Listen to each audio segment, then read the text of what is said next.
Amém, graças a Deus. Meus irmãos, vamos para o livro de Hebreus, capítulo 1. O texto da nossa meditação essa noite se encontra em Hebreus, capítulo 1, os 4 primeiros versículos dessa carta.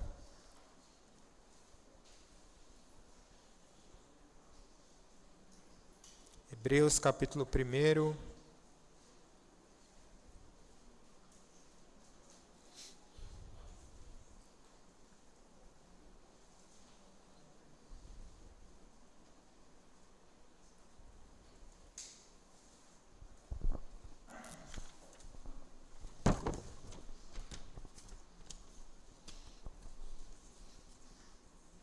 Por ocasião do aniversário da Reforma Protestante, nós estamos dedicando esses domingos a relembrarmos dos princípios que foram elementares para que caracterizam essa reforma, tá bom? Caracterizam, aliás, essa reforma. Domingo passado nós vimos sobre o primeiro princípio, que é somente a Escritura. Somente a Escritura.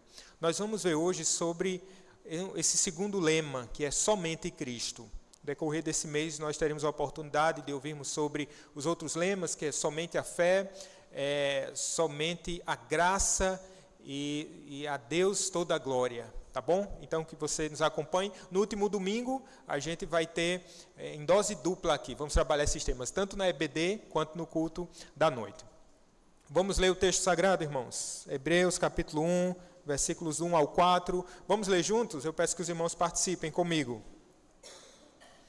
Havendo Deus outrora falado muitas vezes e de muitas maneiras aos pais pelos profetas, nestes últimos dias nos falou pelo Filho, a quem constituiu herdeiro de todas as coisas, pelo qual também fez o universo. Ele que é o resplendor da glória e expressão exata do seu ser, sustentando todas as coisas pela palavra do seu poder, depois de ter feito a purificação dos pecados, assentou-se à direita da majestade nas alturas, tendo se tornado tão superior aos anjos, quanto herdou mais excelente nome do que eles. Amém. Vamos orar mais uma vez.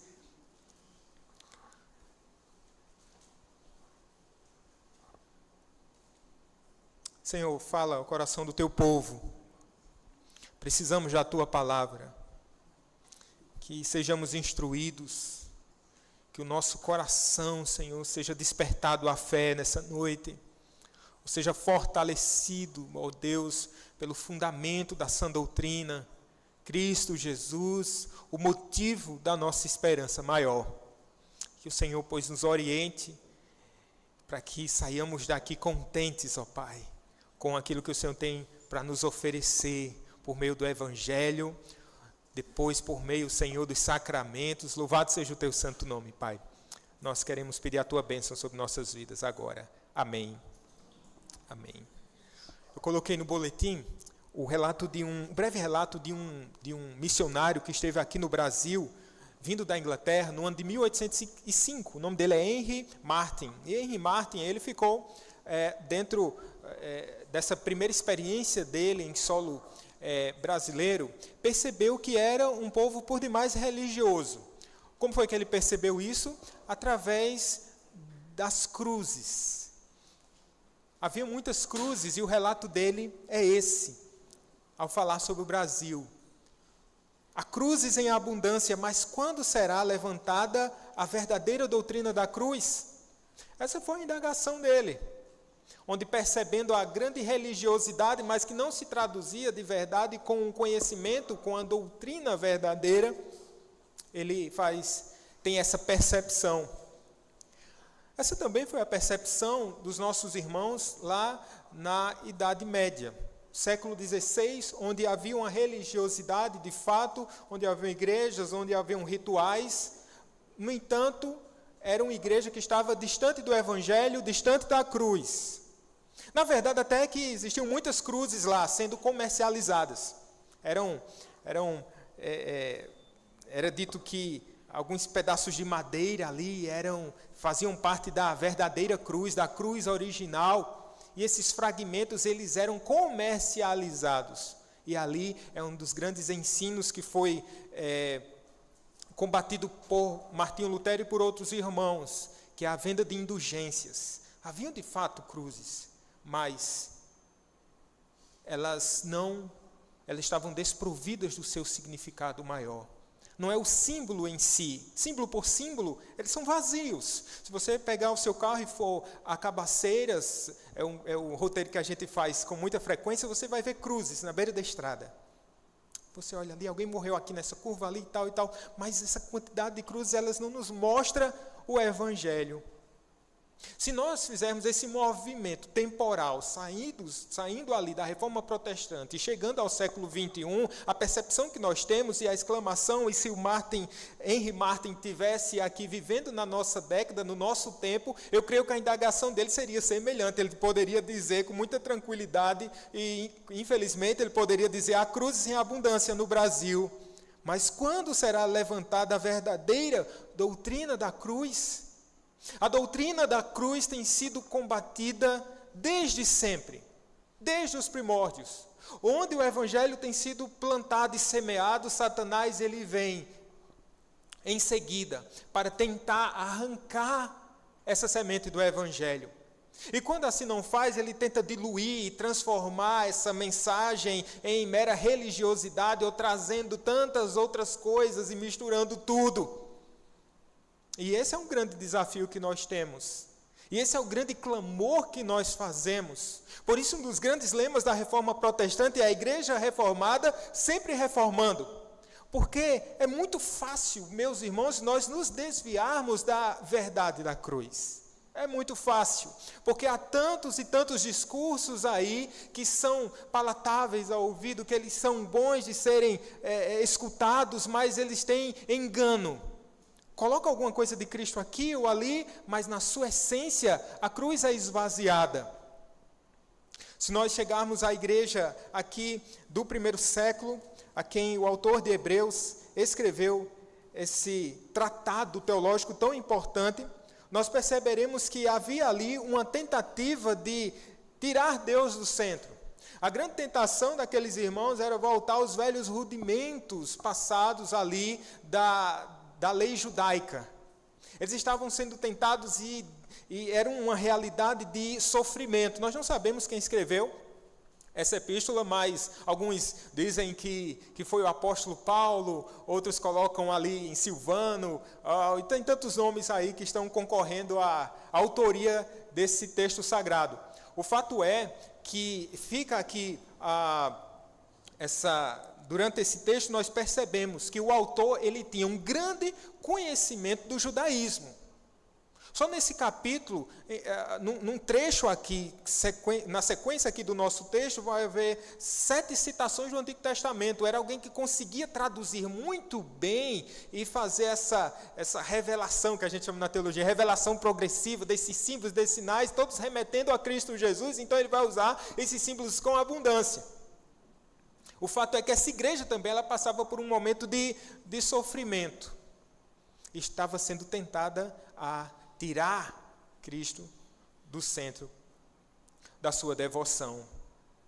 O livro de Hebreus ele é emblemático porque é um caminho de retorno à cruz. Ressalta a superioridade de Cristo. Se você quiser guardar um termo que possa ser útil para você se lembrar do conteúdo de Hebreus, é superioridade. Superioridade de quem? De Cristo Jesus. Vai dizer aqui que ele é superior aos personagens humanos que foram usados por Deus, como Moisés e Josué. Ele é superior aos ritos da antiga aliança. Cristo é superior a entidades espirituais. Ele é, por assim dizer, maior que os anjos. Então está mostrando aqui, voltem-se para Cristo porque ele é superior. Superior. E essa parte introdutória já nos aponta para essa realidade, meus irmãos.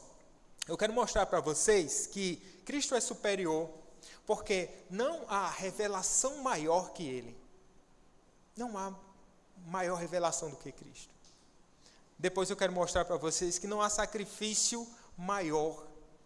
também. E não há nome superior. Tudo isso a gente vai perceber aqui nesse iniciozinho, nesses 4 versos. Amém, meus irmãos? Querem estar comigo aqui em nome de Jesus. Não há revelação maior do que Cristo. Não há revelação maior. Cristo Jesus é a maior revelação de Deus. Começa o texto dizendo assim, que Deus falou, havendo Deus outrora falado. E nós estamos aqui porque Deus falou. Porque Deus quis se revelar a nós. É fato que há uma revelação natural. Os céus proclamam a glória de Deus, não é verdade? E o firmamento anuncia as obras das suas mãos. Mas há uma revelação especial da parte do Senhor, revelando o seu propósito salvífico, nos mostrando quem Ele é e quem nós somos e o que aconteceu conosco e por que nós precisamos da cruz.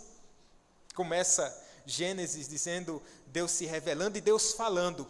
O Evangelho de João começa Deus falando. Hebreus mostra que Deus falou. E se Ele falou, a gente precisa dar muita atenção. A reforma protestante, ela tem esse primeiro lema que é falando da superioridade da Escritura. Porque na Idade Média havia uma tradição, e a tradição estava em pé de igualdade com a revelação, mas na prática ela suplantava a revelação. De modo que uma encíclica papal, ela tem o mesmo peso autoritativo da Escritura. Isso é por demais perigoso. Nós entendemos que a Bíblia não é a igreja que tem autoridade sobre a Escritura. Mas a Escritura tem autoridade sobre a Bíblia e a igreja, que a Escritura tem autoridade sobre a igreja. E, na verdade, a igreja só existe por quê? Por causa da Escritura. Se eu parar de pregar o Evangelho aqui, a gente pode continuar com a placa de igreja. Primeiro, os presbíteros vão, né? Pastor, tchau, né? Mas a gente pode continuar com a placa da igreja, mas ela deixa de ser igreja se ela se afasta do Evangelho. A gente pode dar um nome de ajuntamento, de um clube, de qualquer coisa, mas longe da palavra de Deus, nós deixamos de ser verdadeira igreja. Deus, Ele falou, e nós entendemos que pela Escritura, que Deus falou pelo Filho, ao longo de vários séculos. É o texto que vai dizer aqui, vai chamar o Filho, e para os ouvintes do primeiro século, eles sabiam muito bem que ele estava falando da segunda pessoa da Trindade. Mais para frente a gente vai saber a identidade dele, vai ser chamado de Jesus. Mas ele é o Filho de Deus. Então, ao longo do tempo, Deus usou instrumentos especiais. Veja, Deus outrora falou, né, muitas vezes, de muitas maneiras, aos pais pelos profetas. Um dos pontos aqui que o autor vai nos mostrar é que Cristo é maior do que os profetas. Cristo é o maior de todos os profetas. E ele é o conteúdo da própria profecia. Ele é Cristo. Há uma relação aqui de progressividade. Deus outrora, havendo Deus outrora falado muitas vezes, de muitas maneiras, aos pais pelos profetas, nesses últimos dias nos falou pelo Filho. De maneira mais eloquente o Senhor fala hoje. O seu propósito maior de se revelar a nós encontrou seu apogeu na pessoa do Filho. Deus falou por meio do Filho. Deus falava no Antigo Testamento, sim, Deus falava. Deus falava através dos ritos, Deus falava através dos símbolos, Deus falava através de teofanias, Deus se revelou de diversas maneiras. Mas você já leu o Antigo Testamento, né? Talvez você já tenha tido algum tipo de dificuldade para fazer ter essa compreensão. Mas Cristo já está aqui no Antigo Testamento falando, sendo revelado, não é? Podemos pensar aqui nos nossos meios de comunicação, né? No código Morse, né? Alguém sabe código Morse? Eu não sei. Né? É um negócio meio complicado. Fax. Quem é do tempo do fax? Não se denuncie, por favor. Não quero expor sua vida, tá bom? Fax. Você pode ser do tempo dos 3 segundos. Vocês lembram do tempo dos 3 segundos? A Ui, ela deixava, no 4º segundo ela cobrava. Então você tinha que se virar nos 30. Imagina namorar naquela época, né? O namorado liso falava em 3 segundos, viu? A declaração tinha que ser... Para os homens era ótimo, para as mulheres... Nem tanto, né? E agora é chamada de vídeo, né? Chamada de vídeo, é tudo tão real, está perto. Acho que Ana está fazendo chamadas de vídeo, falando com o querido Ian. Mas me diga uma coisa, irmã, tem algo que se compare a presença da pessoa real assim? Eita, e Ana com saudade, eu falando um negócio desse? Está perto. Deus falou de diversas maneiras, várias formas, se revelando o seu Filho, mas nesses últimos tempos Ele nos fala pelo Filho. E esse Filho, Ele vem como esse Logos, essa mensagem encarnada. E Ele é a última revelação de Deus. Não há revelação maior. Tem tanta gente que tem esse desejo, né? Deus tem uma revelação para mim, revelação ali, nós queremos e tal. Mas a maior revelação de Deus para as nossas vidas é o seu próprio Filho. O texto está nos dizendo isso.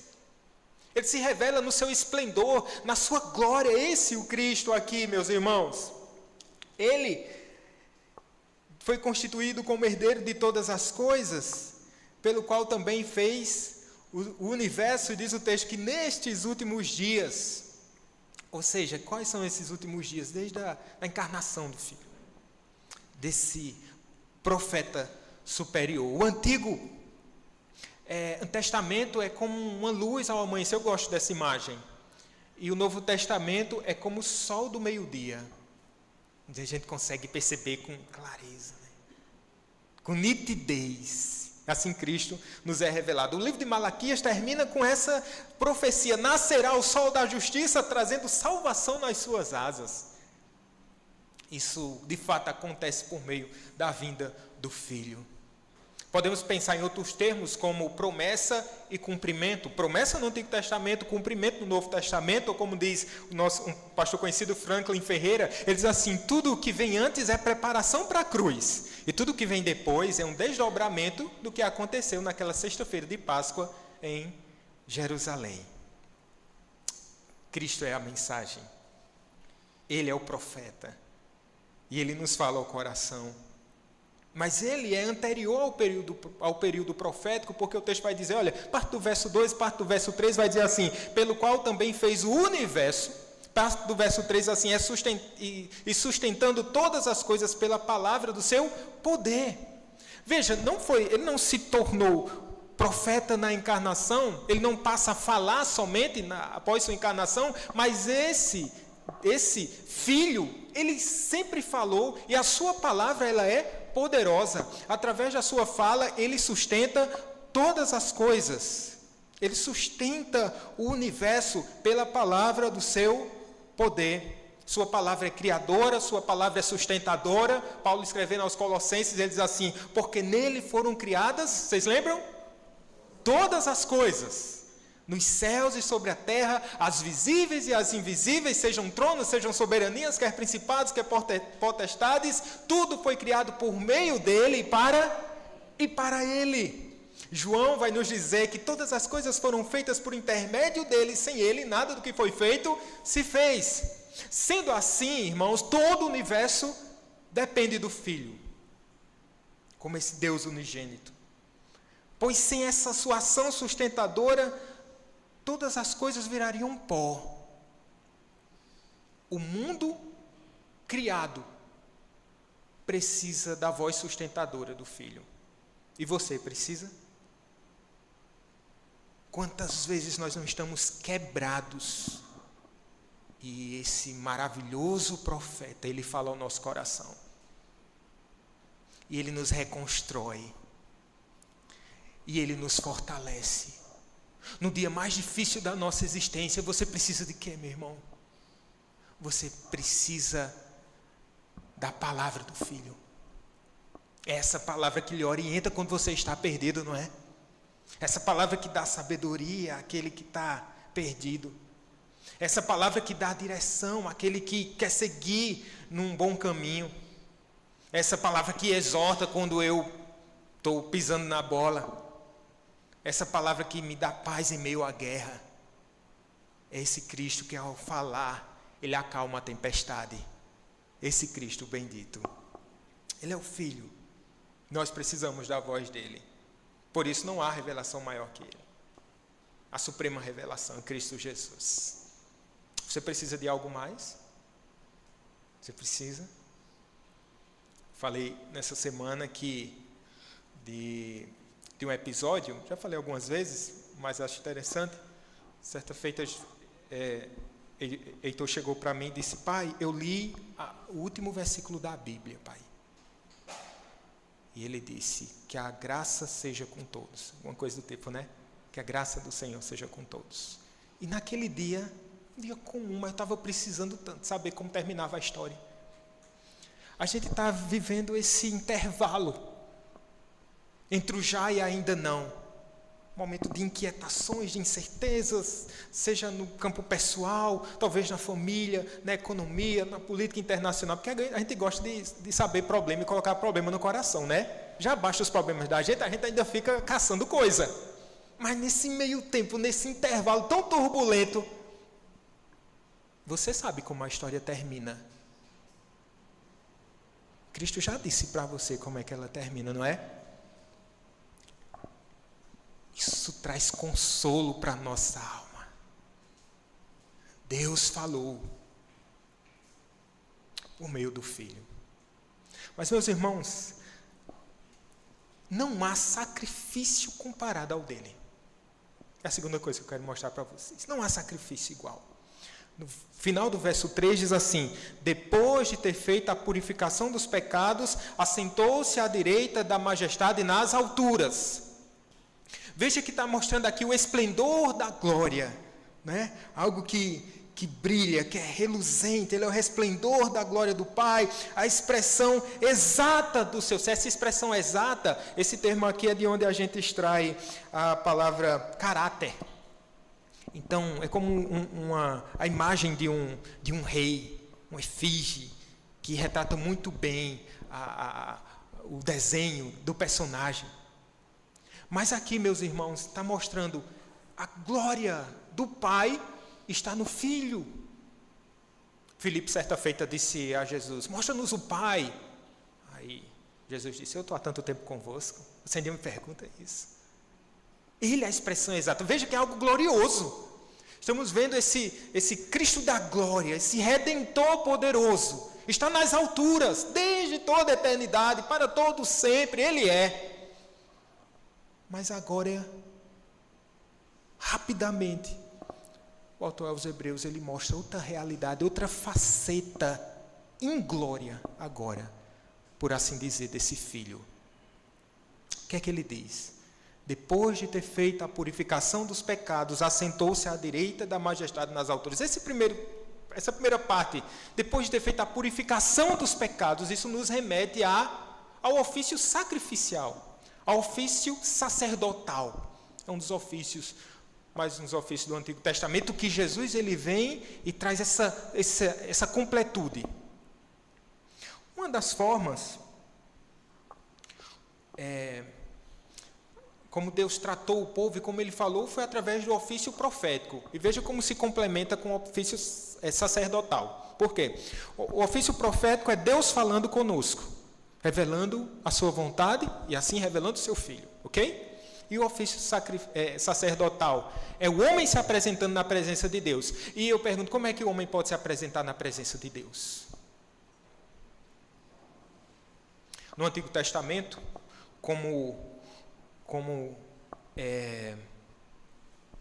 já apontando para o Cordeiro de Deus, que iria tirar com o seu sacrifício perfeito o pecado do mundo, a saber, dos que creem, havia esse ofício lá, sacerdotal. Como é que a gente se apresenta na presença de Deus? Hebreus, nesse mesmo livro, capítulo 9, verso 22, ele diz assim: sem derramamento de sangue não há remissão de pecados. E nós somos pecadores, e se o nosso pecado não é remido, nós estamos perdidos. Logo, nós precisamos de um mediador. E nós precisamos do perdão dos nossos pecados. Derramamento de sangue é uma coisa presente desde sempre na Escritura. O primeiro sacrifício, para que você tenha ideia, ocorre ainda lá em Gênesis, no capítulo 3. Tem lá a expressão do evangelho ali, da semente prometida, né? Jesus já está sendo anunciado ali. Mas vocês lembram, lá em Gênesis capítulo 3, verso 7, que Adão e Eva, eles tentam cobrir o seu corpo.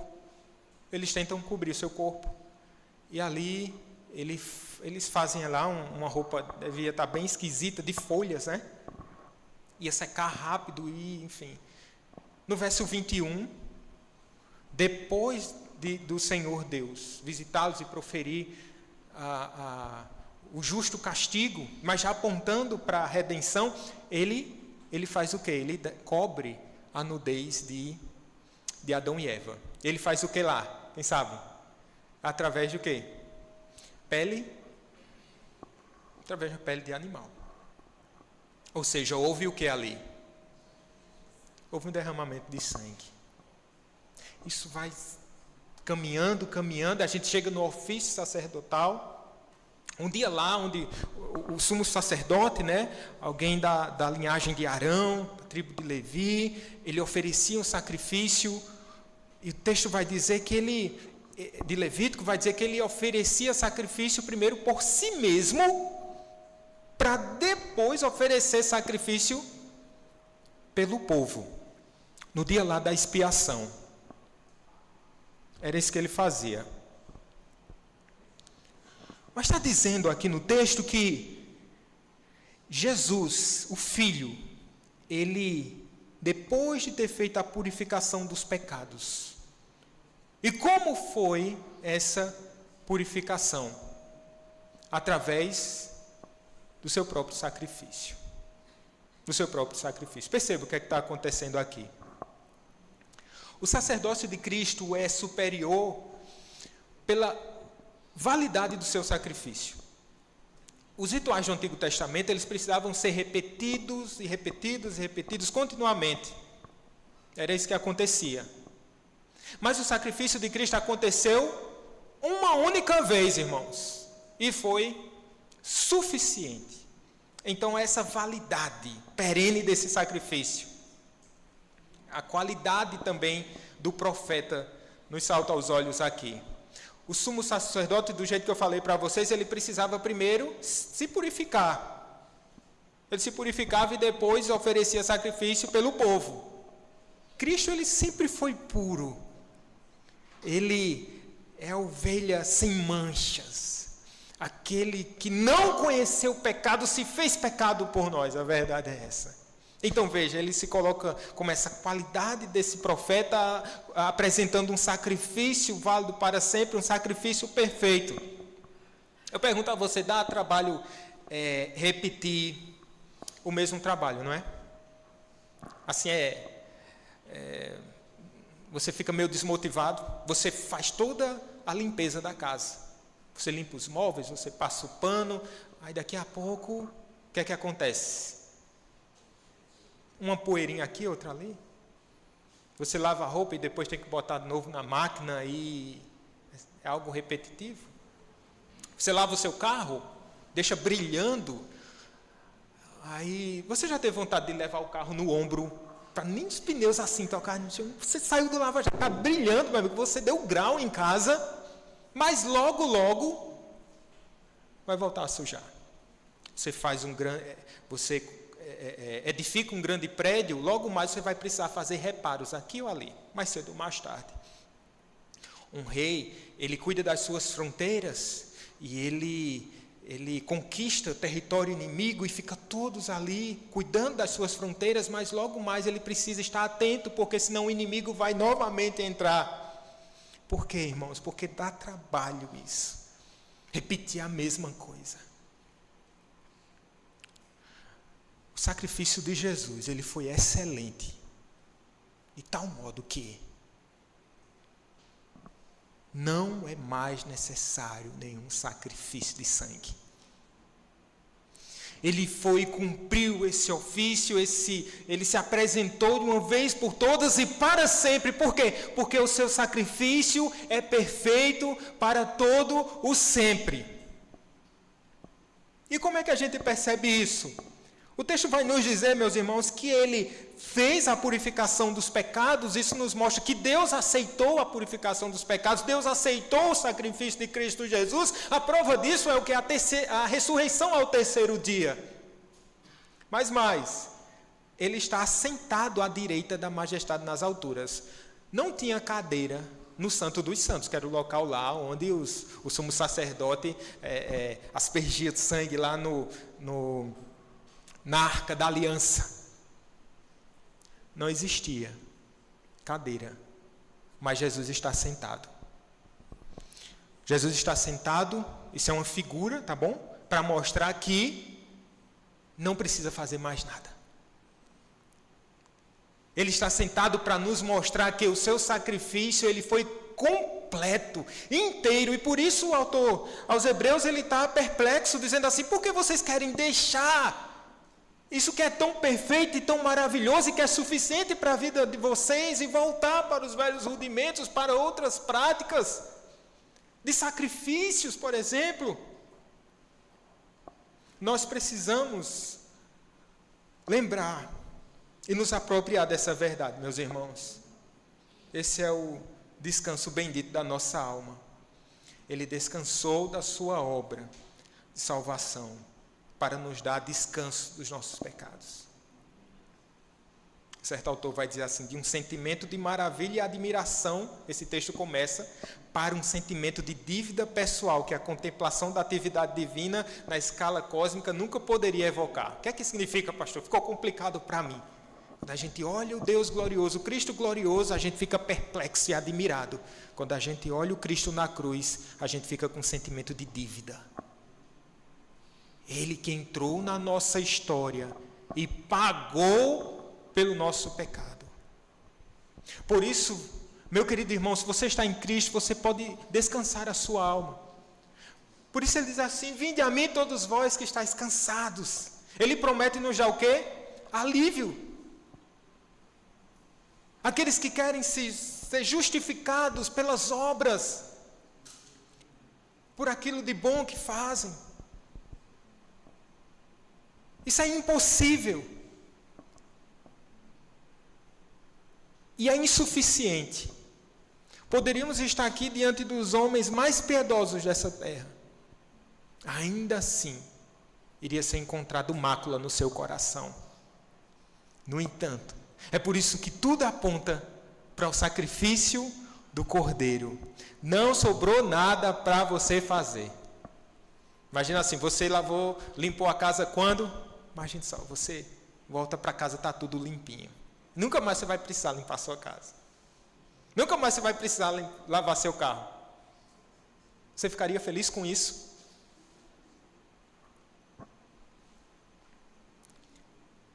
Nunca mais o diabo vai recobrar sua alma, meu irmão.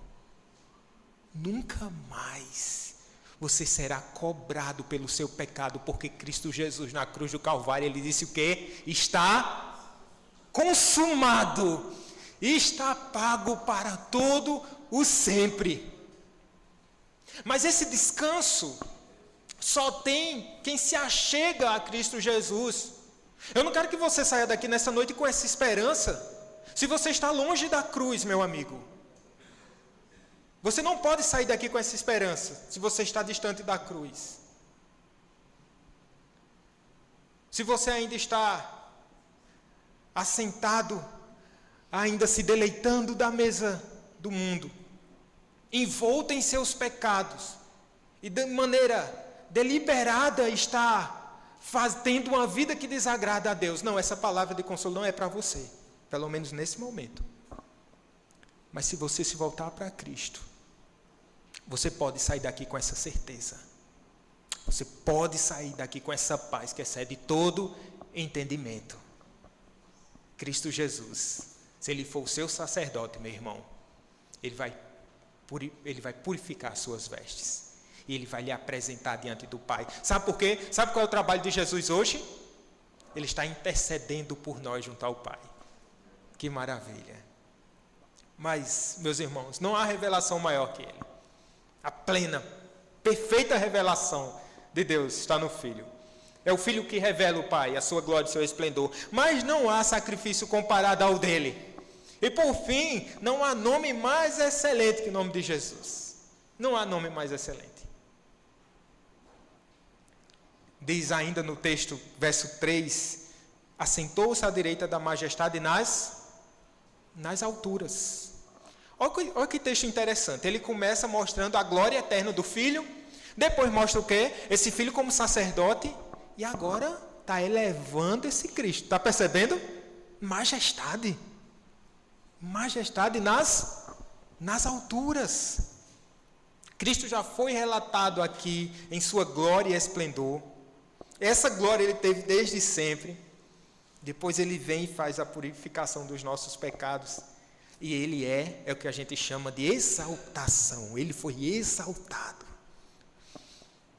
Efésios 4:10 diz assim: aquele que desceu é o mesmo que também subiu acima de todos os céus para cumprir todas as coisas. Filipenses 2:9 nos diz: pelo que também Deus o exaltou soberanamente e lhe deu o nome que está acima de todo nome, para que ao nome de Jesus se dobre todo o joelho nos céus, na terra e debaixo da terra. Ele já tem um nome glorioso, mas pelo ato do seu sacrifício completo, ele retorna às alturas. E ele é adornado como filho que cumpriu essa preciosa missão. Ele cumpriu por quem? Em favor de quem? Em nosso favor. Em nosso lugar. Por isso o seu nome ele é superior. Por isso o seu nome é digno de ser louvado.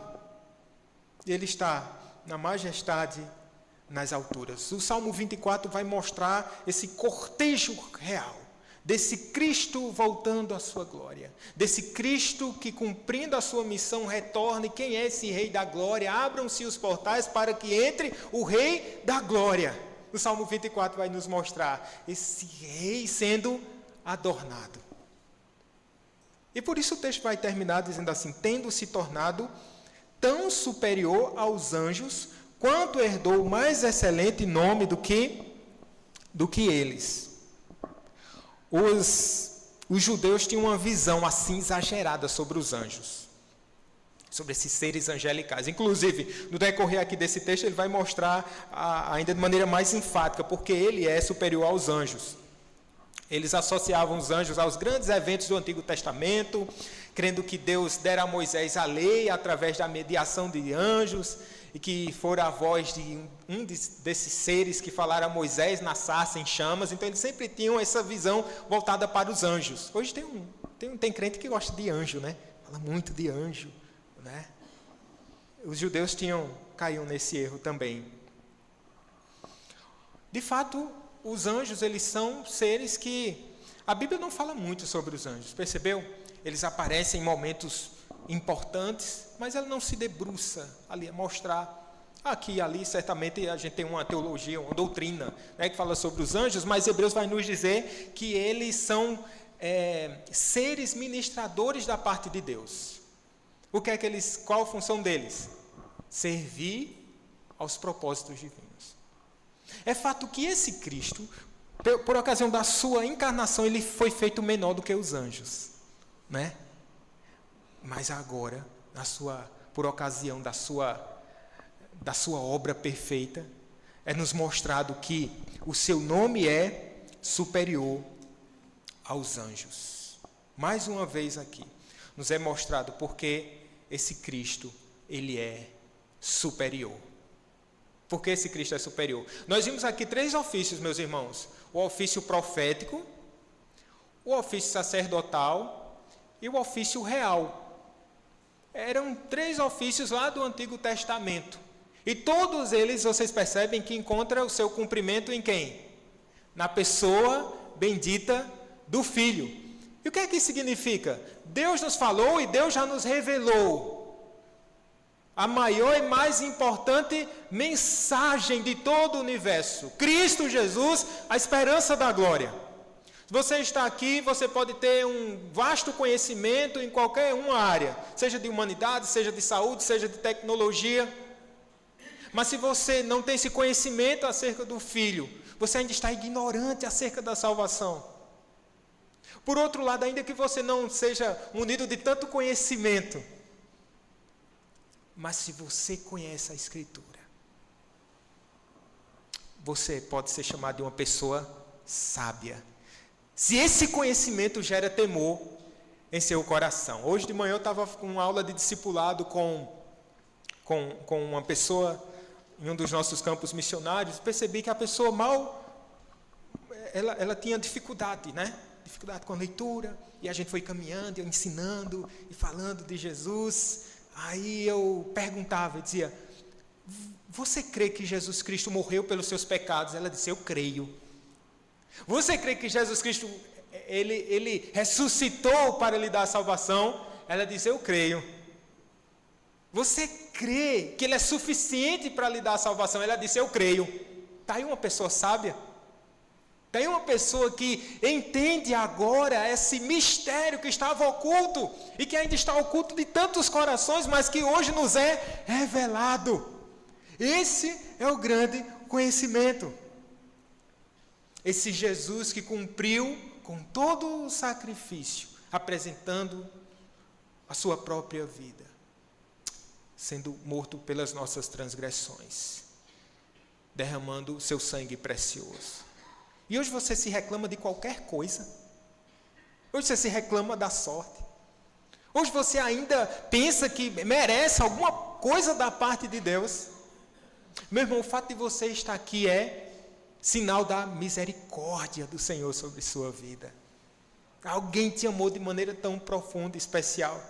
Hoje você talvez fique entristecido, né? Talvez uma pessoa, ela não correspondeu ao seu amor, né? Você tá triste, ou porque você foi excluído de algum círculo, ou por algo que você ainda não alcançou. Quando você olha para a cruz de Cristo, você pode descansar plenamente nessa obra. Mas você sabe também que Jesus, ele está sentado na majestade nas alturas. Ele já tinha tudo. Preste atenção, Jesus já tinha tudo, desde sempre. E porque ele veio a essa terra? Para nos dar tudo o que é dele. Para nos dar da sua glória. Para compartilhar conosco, agora como filhos benditos, essa glória que pertence a ele. Ou seja, ele veio aqui a essa terra, se sujeitou à vida mais humilhante e ultrajante, morreu a pior das mortes, para nos dar a melhor vida, vida em abundância, na eternidade, e que já começa agora. Eu termino com um poema de um autor chamado John Haddai. Ele diz assim: quem é Jesus Cristo? A indagação, e ele diz assim: aquele que vem do alto e está acima de todos. Cristo é incomparável. Os personagens de destaque na história perdem a importância na presença do incomparável Cristo. Ele é a coroa do universo, o cumprimento de todas as profecias, o Salvador do mundo. Cristo sobrepuja a todos. Ele é a vox romana em toda música e a estética em toda escultura. Ele é a mistura mais aprimorada de luz e sombra em toda pintura. Ele é o ápice de qualquer realização em todo empreendimento. Para os artistas, ele é o suprassumo da beleza. Para o arquiteto, a pedra fundamental. Para o astrônomo, ele é a estrela da manhã. Para o padeiro, o pão da vida. Para o biólogo, ele é a vida. Para o construtor, o alicerce seguro. Para o carpinteiro, ele é a porta. Para o médico dos médicos. Para o educador, ele é o grande mestre.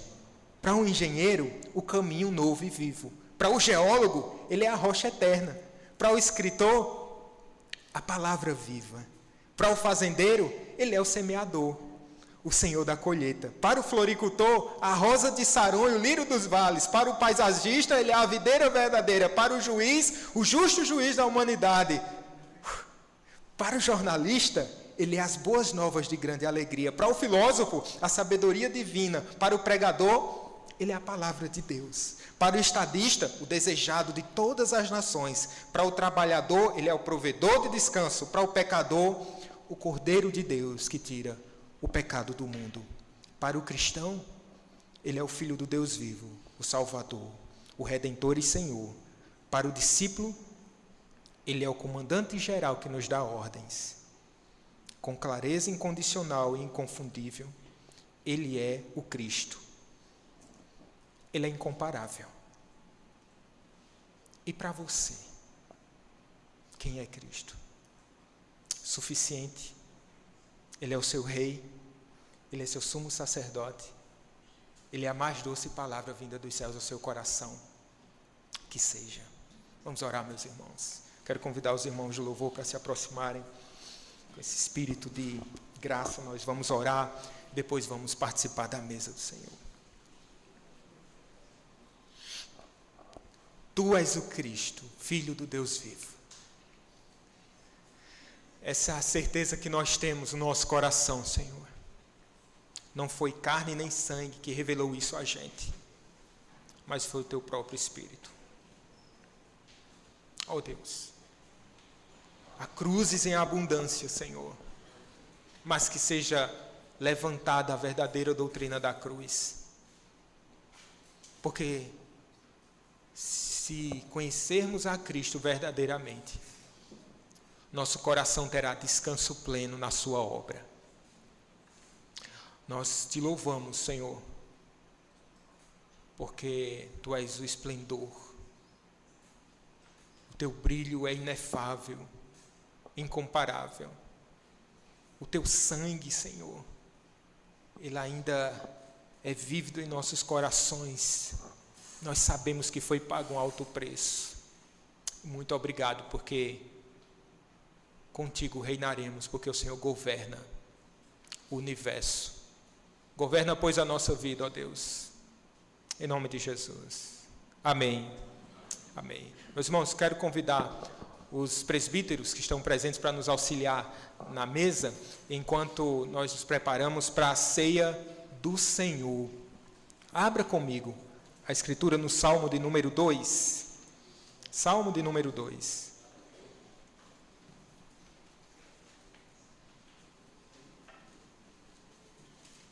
Versículo de número 8. Tudo, nós vimos na pregação que tudo pertence ao Senhor desde sempre. Não é verdade? Tudo pertence a Ele. Todo esplendor, toda glória. Mas veja, que no Salmo 2, verso 8, diz que Jesus, esse filho, fez um pedido. E ele disse o quê? Pede-me, e eu te darei as nações por herança, e as extremidades da terra por tua possessão. Pede-me, eu te darei. Ou seja, o pai ainda agraciando o filho. O que é que você deseja? Se fosse feita essa pergunta para você nessa noite, meu irmão, pede-me e eu te darei. Essa pergunta foi feita a Salomão, né? Foi que Salomão pediu? Sabedoria. Se lhe fosse feita essa pergunta da parte de Deus, o que é que você quer? Uma boa resposta seria: Senhor, eu quero me apropriar daquilo que Cristo conquistou por mim na cruz. Senhor, prolonga os meus dias na tua casa, Senhor. Senhor, que haja deleite no meu coração ao participar da tua mesa. Senhor, me traz a alegria, o renovo da minha fé, Senhor, pela vitória alcançada na cruz do Calvário. O fato é que o Pai concedeu isso ao Filho: pede-me. E o Filho, ele era o desejo do coração do Filho.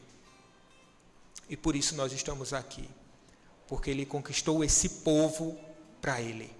Nação santa, sacerdócio real, povo escolhido, a fim de anunciar as virtudes daquele que nos chamou das trevas para a sua maravilhosa luz.